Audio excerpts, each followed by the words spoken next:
Robert Randall here. So, I've decided at long last I'm actually going to list this guitar I made way back in 2020. Oh boy! I made this guitar as an experiment, and because I was interested in going down this road. I've always liked, you know, who doesn't like the weird old 60s and 70s Japanese guitars, like Teiscos and Guyatones, etc. And but they're always weird to play, which is part of the charm of playing those instruments. To be fair, it's like weird, those plywood necks and that are always strange and don't hold together, weird thicknesses on everything, and tuners that are odd. But the really great thing about those guitars, which is no secret to anybody, is that they have these super bizarre pickups that are not only unique sounding, often because they're sort of under-engineered, but also they have such great sense of design of that period, especially, where it's like this is plastic time, when plastic is in its full, like, you know, the 60s, you know what I mean? So these are just wonderful objects in and of themselves, these Japanese pickups, and I've collected a lot of Japanese pickups in my years. I got a drawer full of weird pickups, and I got the idea from sort of less refined examples of the same idea that I've seen, of mashing up a bunch of these pickups into one guitar body, so you can get, not like, it's nothing new getting a guitar that has a whole bunch of different sounds available, but usually it's within one kind of narrow viewpoint of that, right? Pickups are made to sort of match. In this case, these are some different pickups from each other, for sure. There's some really odd combinations when they get combined. And to get the most out of that, I decided to have, rather than a three-way or a five-way or, I can't even remember, I think there's 7 or 9-way switches even now. They're too complicated for me. I decided to make an on and off switch for each of these pickups so you can sort of combine them at will and have all the combinations possible. And rather than having those chintzy little toggles that you know, you see on GNLs and dozens of other kinds of guitars out there, hundreds probably, I went for these sort of flip switches, and I've zhuzhed them up with a little bit of, you know, like model paint to make them look like switches from like a Super Famicom. You know, it's sort of inspired by that, or like a Porsche.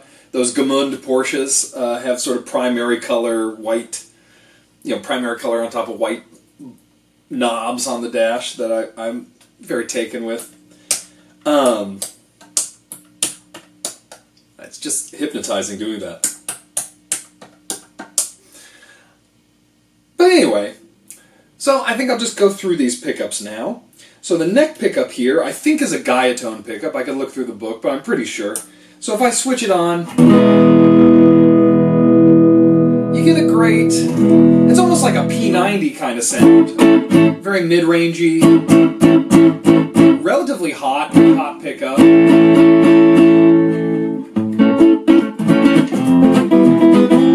Nice treble response, really full spectrum, you know what I mean. You get a good, useful neck pickup sound. Then in the middle, we have this. These aren't the gold foils that people are like crazy for. This is the kind of gold foil that would be like on a Teisco Tulip kind of guitar, the cheapest of the cheap, or a Norma, or one of those types of guitars. But I've always really liked, I had one of those Teisco Tulips in high school, and I was always very impressed by how microphonic they are. They're particularly microphonic. Like, if I switch it on, you start tapping on this one, it really is apparent how little bit of potting these have. And these have a very natural sound to me. It's almost, not really, but it's almost like a piezo pickup. You definitely get, I use these when, I have used these on a few guitars now, when I want someone, you know, if someone wants that effect of having like sort of a strummed or an amplified acoustic guitar, you get a good, you know, closer in that realm than a straight-up electric guitar realm.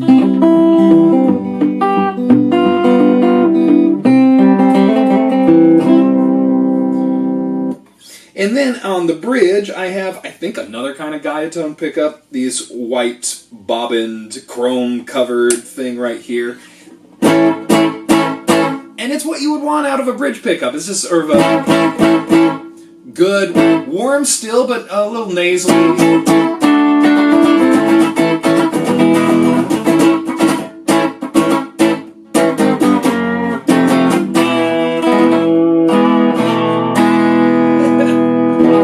It's just a fun guitar to play also. But where it starts to really get interesting, though, is when you start combining these pickups. So if I combine blue and yellow here, ooh, it sort of knocks the edges off of both of them. If I knew more about wiring, I could have switches that mess with the phase of these. As they're wired here, you'll notice as I add other pickups, well, in that case, I think these ones are in phase. Neck and middle. But you see what happens. Just it's not only adding what this pickup has, but subtracting something in there too. That it makes for a very different sound.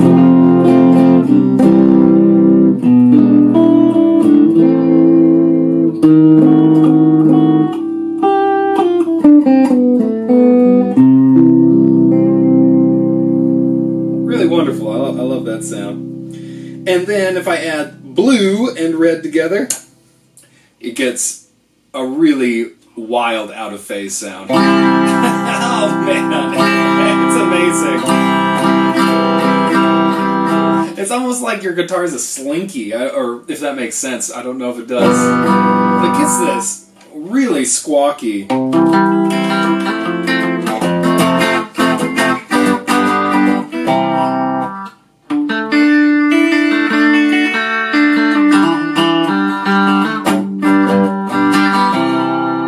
I just love that sound because it's so...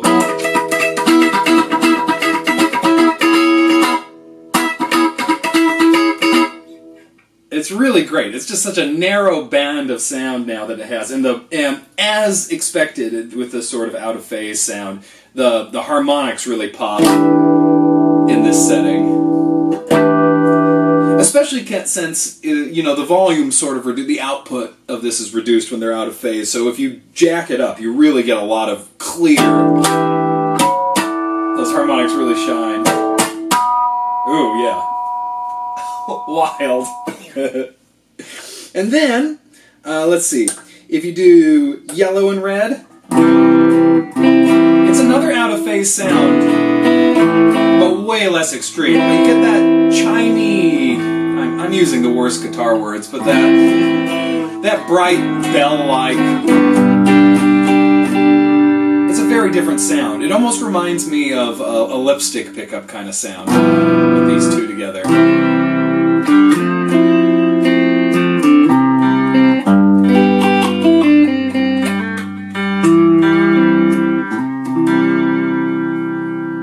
And last but not least, when you put them all on, you get yet another sound! Surprise, surprise.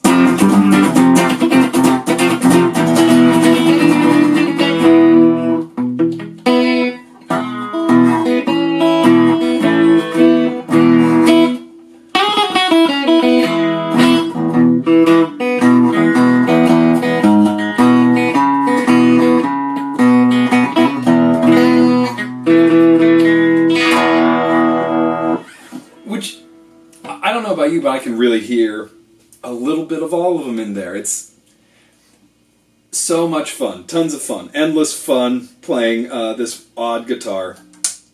And now that I've talked about all the electronics, I'll talk about, my part of this, because anyone can buy these pickups if you're watchful enough. So I had been wanting, because I had seen this guitar, which is an old Regal that has this hammer tone finish, and I had also seen these Russian guitars that are made of aluminum that had a sort of powder-coated hammer tone finish too, and I just love the way they look. It reminded me of like a Coleman thermos or something like that, or all sorts of like, you know, mid-century kind of design things have this turquoisey, tealy hammer tone look, which I just think is such a pleasing look. And you can still get a couple of finishes that approximate this. Now I use this product that you've probably seen at the hardware store, which is just the Rust-Oleum hammered finish look paint, the spray paint that you can get that's their version of a hammer tone. That's used, you know, by dads all over the place to snazz up their house. And I thought, this is a commercial finish, you know, it's a buy-out spray can, how hard is it going to be able to use? I'll tell you, this stuff is really difficult to get consistent results, especially over a three-dimensional surface, because it really wants to do its thing, it kind of wants to be flat. And I spent over a week spraying this over and over again to try to get it right to the point where I was happy with the dimpling and the way it looked. And finally, I got something that I was pretty pleased with. It has a matching headstock too, which I always love that with Fender and the other makers that would do that. But particularly Fender always did such a beautiful job with 60s guitars and matching headstocks. I got these old radio knobs that felt appropriate for this sort of project too. These gray, almost Soviet-looking radio knobs. I made my own thin brass control plate here. I made a pick guard and I upholstered it in this green canvas duck. The whole body's made out of poplar. The neck too is made out of poplar.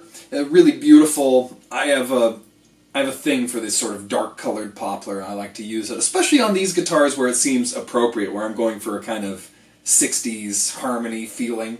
And in that harmony vein, it has a very harmony-ish kind of round neck, kind of fat round neck. Quite comfortable in my hands. I think would be comfortable in a lot of people's necks, but towards the bigger size, you know, this is not a speed neck. It has what do you call it? Bird's eye maple fingerboard that's been dyed gray to match the sort of gray motif, gray and blue kind of motif of this guitar.